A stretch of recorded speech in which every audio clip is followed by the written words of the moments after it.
So hey students, welcome back to my channel. So I'm here with another topic for all of you, that is nursing foundation important questions part 3. So let's see what this topic covers for you. So first question is, explain basic need of human beings. A nurse should be well aware about that, what is the basic need of the patient, so that he or she can give them proper care, holistic care. तो देखिए, जो लोग poverty में रहते हैं, starving हैं, ठीक है, भूखे हैं, घर नहीं है उनके पास, जो अनसेफ फील कर रहे हैं अपने आप को, तो वो कभी हेल्थ केयर के लिए आगे कभी प्लान ही नहीं कर पाते हैं, ठीक है। तो और इन एडिशन कुछ लोग भाई बहुत मेंटली डिस्ट्रेस्ड होते हैं, ठीक है, कुछ ड्रग अब्यूज़ में इंडल्ज्ड होते हैं, ठीक है। बहुत से केसेस में क्या होता है कि लोग जो इन सिचुएशंस में होते हैं वो पहले बीमार पड़ते हैं, देन उसके बाद वो हेल्थ केयर को ढूंढते हैं। तो ऐसा बिहेवियर क्या होता है, ये बहुत कंक्रीट मेथड है आपकी इलनेस को या कोई इमरजेंसी रिस्पॉन्स को डील करने का, ठीक है। तो जो लोग डेवलपिंग कंट्रीज़ में रह रहे हैं उनके पास तो एक्सेस ही नहीं होता है हेल्थ केयर का, तो उनकी हेल्थ केयर नीड्स जो रहती है अनमेट रहती हैं, ठीक है, पूरी नहीं हो पाती हैं, तो उनकी लाइफ एक्सपेक्टेंसी उस हिसाब से कम हो जाती है। तो लोग जो ज़्यादा कंफर्टेबल सिचुएशंस में हैं, ठीक है, वो अपनी वेलनेस के लिए खुद ध्यान देते हैं, ठीक है, इलनेस प्रिवेंशन का खुद उनको फोकस रहता है। तो उन्हें क्या होता है, बहुत ज़्यादा एब्स्ट्रैक्ट मीन्स मिलता है कि कैसे कोप करना है, कैसे हेल्थ केयर को सीख करना है, ठीक है। तो एब्स्ट्रैक्ट थिंकिंग और एक्शंस बहुत ज़्यादा हायर लेवल पर रिक्वायर्ड होता है, जिसमें प्लानिंग आएगा, ठीक है, कि आप अगर अनप्रिपेयर्ड हैं तो आपको ये पता होना चाहिए, अगर आप अभी अनप्रिपेयर्ड है तो उसके फ्यूचर में क्या कॉन्सिक्वेंसेस हो सकता है। तो जो लोग ज़्यादा अच्छी फैसिलिटीज़ में रह रहे हैं तो उन्हें चीज़ समझ में आती है, बट जिन लोगों के पास ये नहीं है, ये एक कंक्रीट मेथड है कि हाँ मैं बीमार हो गया उसके बाद ही जाऊँगा या ये वो, तो एक हायर लेवल पर अटेन करने के बाद वो लोग हेल्थ केयर को सीख करते हैं, तो ये थोड़ा गलत है। तो हमें मालूम होना चाहिए बेसिक नीड क्या है, कि वो किस वक्त पर हेल्थ केयर को सर्च करेंगे। सो थ्योरेटिकल बैकग्राउंड ये देखते हैं कि एक मैन थे, ठीक है, अब्राहम एच मैस्लो, जिनके बारे में जानते हैं, जिन्होंने थ्योरी ऑफ ह्यूमन मोटिवेशन दी थी। तो उन्होंने ये चीज़, वो इसी चीज़ से, इसी जो लोगों की डिज़ायर है, ह्यूमन नीड है, उससे बहुत ज़्यादा मोटिवेट हुए थे। तो उन्होंने एक हायरार्की बनाई थी, ठीक है, इस थ्योरी के अकॉर्डिंग, जिसका प्रिंसिपल है कि जो हर ह्यूमन बीइंग है उसकी कॉमन नीड होती है, और उन वही नीड अगर पूरी होगी तो उस वो मोटिवेशन देगी उसको, ठीक है, उसका एक बिहेवियर देगी, ठीक है, कि वो सेटिस्फाई होगा, ठीक है, अकॉर्डिंग टू हायरार्किकल लेवल्स, ठीक है। तो 5 लेवल्स आते हैं इसमें। पहला बेसिक और फिजियोलॉजिकल नीड्स आता है, जिसमें डायरेक्टली एग्जिस्टेंस और सर्वाइवल पे है वो, ठीक है, कि आदमी को खाना चाहिए, पानी चाहिए, क्लोथिंग चाहिए, सेक्स चाहिए, हाइजीन चाहिए, ये कॉमन बेसिक नीड्स। अगर ये नीड्स ही बेसिकली पूरी नहीं होगी तो आदमी कभी सेटिस्फाई नहीं होगा। सेकेंड नीड है सेफ्टी नीड्स। सेफ्टी नीड में क्या है कि अब मुझे खाने को मिल गया, मुझे पीने को मिल गया, अब आई एम फुल, तो अब मैं देखूँगी कि अब बाकी चीज़ें कि मुझे प्रोटेक्शन चाहिए, ठीक है, तो वो प्रोटेक्शन हेल्थ चाहिए मुझे, उसमें वर्क चाहिए, इंश्योरेंस चाहिए, सोशल इंश्योरेंस चाहिए, सोशल ऑर्डर चाहिए, ठीक है। उसके बाद जब मेरी सेफ्टी नीड्स भी पूरी होगी तो अब मैं देखूंगी कि मेरे पास एक फैमिली हो अपनी, तो नीड फॉर लव और सोशल आएगा इसमें, ठीक है। तो ये सोसाइटी में एक लाइफ चाहिए मुझे, ठीक है, मुझे फ्रेंड्स चाहिए, रिस्पेक्ट चाहिए, लव चाहिए, लीजर्स चाहिए, पार्टिसिपेशन करना है मुझे, ठीक है। तो ये सारे क्या है, अब उसको एक लेवल अटेन करने के बाद एक लव की नीड होती है, फैमिली की नीड है, like friend, girlfriend, wife, children, ठीक है।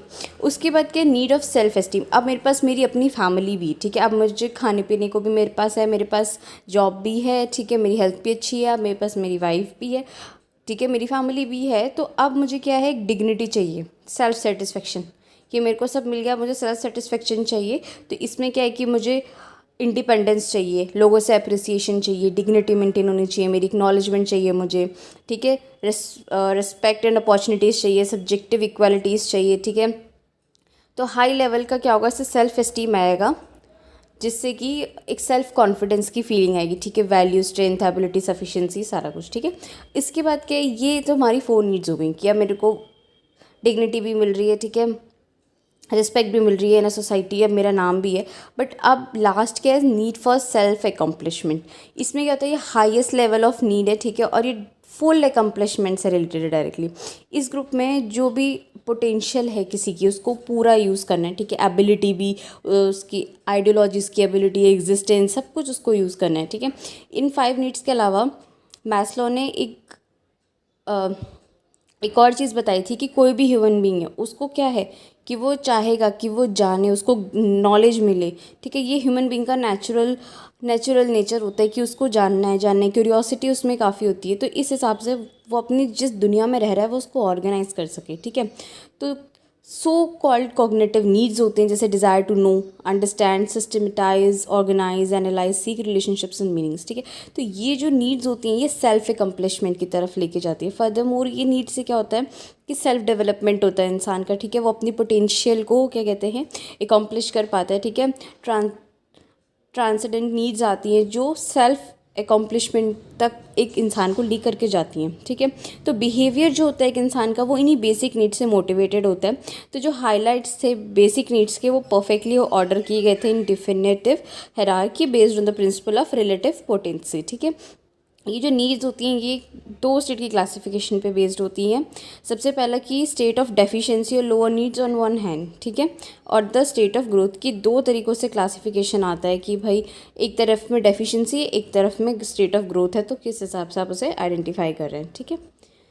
जो नीड ऑफ डेफिशिएंसी और लोअर नीड्स हैं, ठीक है, कि वो physiological, safety, affection, self esteem और कॉग्निटिव है, क्योंकि इनकी लोअर नीड्स मीन्स कि इनकी अगर एब्सेंस हो गई तो डिससेटिस्फेक्शन इंसान में रहेगा, ठीक है, कि उसे ग्रोथ करने जो ग्रोथ और हायर नीड्स वाला अदर हैंड है वो सेल्फ डेवलपमेंट और सेल्फ एकम्प्लिशमेंट है। तो इससे क्या होगा इंसान के अंदर मोटिवेशनल फैक्टर्स आएंगे, ठीक है। वो रिस्पॉन्सिबिलिटी समझेगा, ग्रो करेगा, इनोवेट करेगा चीज़ों को, ठीक है। तो यहाँ से वो सेटिस्फैक्शन तक पहुँच सकता है। तो ये जो नीड्स अगर सेटिस्फाई नहीं हो रही है तो या तो ये होगा कि एक पर्सन है वो अपनी बायोलॉजिकल एफिशिएंसी अचीव कर रहा है, अगर सेटिस्फाई हो रही है, नहीं होगी तो नहीं कर पाएगा, ठीक है। अब है शेल्टर, एडिक्वेट शेल्टर की वजह से भी मतलब एडिक्वेट शेल्टर नहीं होगा वो लाइफ थ्रेटनिंग नहीं होता है, बट ये होता है कि वो हायर लेवल ऑफ नीड पे नहीं जा पाता है इंसान, क्योंकि जब उसके पास सेंस ऑफ सिक्योरिटी ही नहीं है वो आगे प्रॉस्पर नहीं कर पाएगा, ठीक है। पर्सन का शेल्टर है वो उसे वार्मथ देता है, ठीक है, उसकी एडिक्वेट बॉडी टेम्परेचर के लिए ज़रूरी है, उसको फील कराने के लिए भी बहुत ज़रूरी है। सोशल नीड्स आती हैं। सोशल नीड्स कौन सी होती हैं? जो सोशल नीड्स थी वो थर्ड लेवल में आई थी आपकी मैस्लो हायरार्की के। तो इसमें अफेक्शन, लव, बिलोंगिंगनेस ये फंडामेंटल नीड्स थी कि इंसान को अपनी सर्वाइवल और सिक्योरिटी नीड्स को पूरा करना पड़ता है पहले, देन ही can go to the social needs, ठीक है। लव और अफेक्शन एक बॉन्डिंग से शुरू होता है, ठीक है, एक इन्फेंट और मदर एट बर्थ, उसके बाद वो continue through out the life रहता है, ठीक है। तो जितने भी लोग हैं उनको ये फील करना है कि भाई उनके मीनिंगफुल रिलेशनशिप हैं दूसरों से या वो ग्रुप से बिलोंग करते हैं, तो ये सब में होता है। तो लोगों को क्या करना है, पहले अपनी फैमिली और फ्रेंड्स का एक्सेप्टेंस लेना है, ठीक है।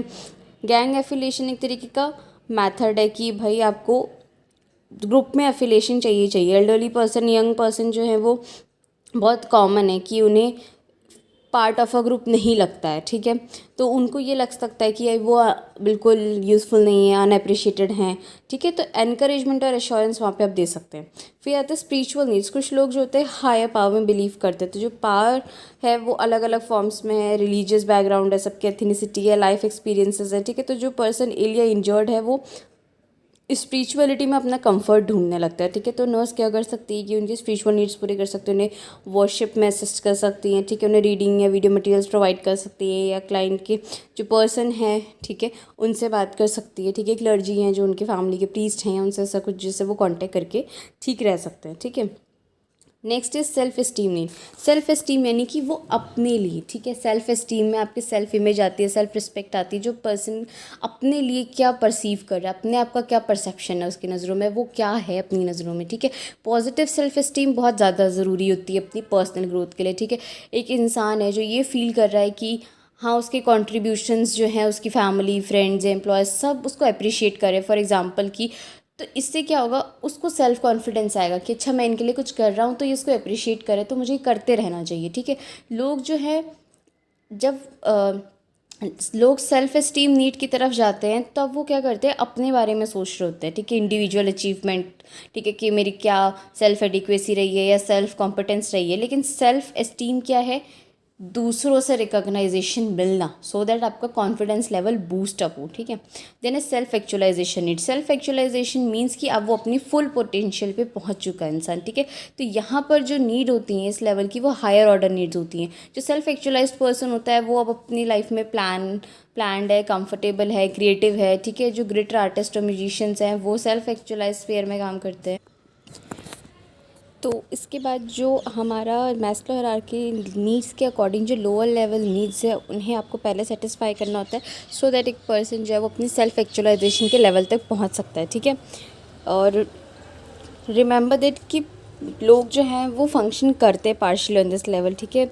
इवन दो उनकी और नीड्स भी मेट नहीं होती हैं फिर भी वो इस लेवल को अचीव करते हैं। तो वो लोग जो होते हैं कंफर्टेबल होते हैं अपने आप से, अपनी जगह से, ठीक है, जहाँ वो रह रहे हैं, ठीक है। उनकी इमोशनल एनर्जी से जहाँ वो प्लान करना, लर्न करना, क्रिएट करना सीख रहे हैं या सीखना चाहते हैं। तो ये तब के सेल्फ एक्चुअलाइजेशन नीड्स वो है, ठीक है। Next is define medicine. What is medicine? कोई भी ऐसी ड्रग, ठीक है, एक ड्रग एक ऐसा सब्सटेंस होता है जो फिजियोलॉजिक फंक्शन को अल्टर करता है, ठीक है। उसका पोटेंशियल क्या होता है कि वो हेल्थ को अफेक्ट करता है। तो मेडिसिन को हम एज अ सब्सटेंस बता सकते हैं जो हम हेल्थ प्रमोशन में यूज़ करते हैं, डिजीज़ प्रिवेंशन में यूज़ करते हैं, डायग्नोसिस में हेल्प यूज़ करता है और डिजीज़ को क्योर करने में हेल्प करते हैं, ठीक है। एक मेडिकेशन एक ऐसा सब्सटेंस है, एक केमिकल सब्सटेंस है जो बॉडी की फंक्शनिंग को मॉडिफाई करता है जब आप लिविंग ऑर्गेनिज्म से कोई ले रहा होता है, ठीक है, ठीक है। जिसका ज़रूरी नहीं कि थेरेप्यूटिक इफेक्ट हो भी सकता है, ठीक है। पर एक मेडिकेशन एक ऐसी ड्रग होती है जो थेरेप्यूटिक इफेक्ट्स के लिए हम एडमिनिस्टर करते हैं, ठीक है। ऑल्दो सारी मेडिसिन ड्रग है बट सारे ड्रग्स मेडिसिन नहीं हैं, ठीक है।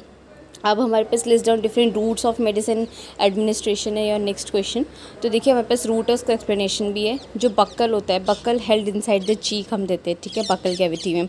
इसके बाद है आपका एंट्रल रूट में क्या होता है कि डायरेक्टली आप स्टमक और इंटेस्टाइन में देंगे, ठीक है।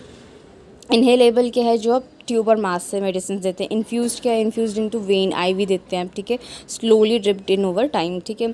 इंट्रामस्क्यूलर जो आप मसल्स में देंगे विद सिनेज। इंट्राथिकल यानी कि जो आप स्पाइन में देंगे, ठीक है, इंट्राथिकल। उसके बाद है इंट्रावीनस, इंट्रावीनस जो आप वेन में देंगे, ठीक है। उसके बाद नेज़ल जो आप नोज़ में देंगे बाय स्प्रे और पम्प, ठीक है। इसके बाद है आपका ऑप्थेल्मिक जो आप आँखों में देंगे बाय ड्रॉप, जेल और ऑइंटमेंट, ठीक है। ओरल जो swallowed by mouth like tablet, capsule, lozenges, liquid etcetera, ठीक है। ऑक्टिक क्या है जो आप ईयर में देते हैं। Rectal inserted in the rectum, subcutaneous आप अंडर द स्किन देते हैं, सबलिंगुअल अंडर द टंग देते हैं, topical apply to the skin and transdermal आप through a patch of skin देते हैं, ठीक है। इसके बाद है प्रिंसिपल ऑफ ड्रग एडमिनिस्ट्रेशन क्या होता है, ठीक है। तो पहला प्रिंसिपल होता है कि आपको बॉडी की एनाटमी और फिजियोलॉजी के बारे में पता होना चाहिए। तो ये बहुत ज़रूरी है कि आप तभी एडमिनिस्टर कर सकते हैं मेडिकेशन को राइटली, सेफली, ठीक है। अगर केयरलेसली आप दे रहे हैं तो आप क्या कर रहे हैं, मेडिकेशन के थ्रू इंट्रोड्यूस कर रहे हैं इन्फेक्शन इन द बॉडी की। आपने एक सिरिंज एक में यूज़ की, वही सेम नीडल आपने, वही सेम सिरिंज आपने किसी और में यूज़ करी है, तो इन्फेक्शन आप ट्रांसमिट कर देंगे। ड्रग्स क्या होती है, ब्लड का केमिकल कंपोजिशन भी चेंज करती है। तो इससे क्या होता है कि जो क्लाइंट की लाइफ है वो थ्रेटन हो सकती है अगर आप उसे ध्यान से नहीं यूज़ कर रहे। तो ये पता होना चाहिए कि कुछ ड्रग्स जो हमारा ब्लड का नॉर्मल पीएच है उसको अल्टर कर सकती हैं।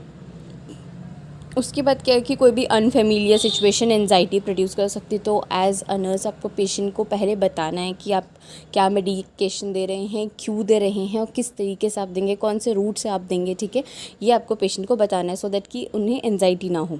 उसके बाद अगर आप एक ड्रग इंजेक्ट कर रहे हैं, ठीक है, तो वो इररिट्राइवेबल है, ठीक है, आप उसे रिवर्स नहीं कर सकते। एक एंटीडोट एक अवेलेबल होता है बट बेस्ट एंटीडोट होता है प्रिवेंशन, ठीक है। तो ऑलवेज़ जब आप मेडिकेशन दे रहे हैं, एडमिनिस्टर कर रहे हैं, उससे पहले आप कंफर्म करिए कि वो राइट ड्रग है, उसका राइट डोज आप पेशेंट को दे रहे हैं, ठीक है। सारा कुछ जो भी as prescribe by the doctor है तो उस हिसाब से आप उसे पेशेंट को दे दीजिए, ठीक है। So thank you so much everyone for watching the video, and if you have any queries please drop in the comment section and do subscribe and share for more.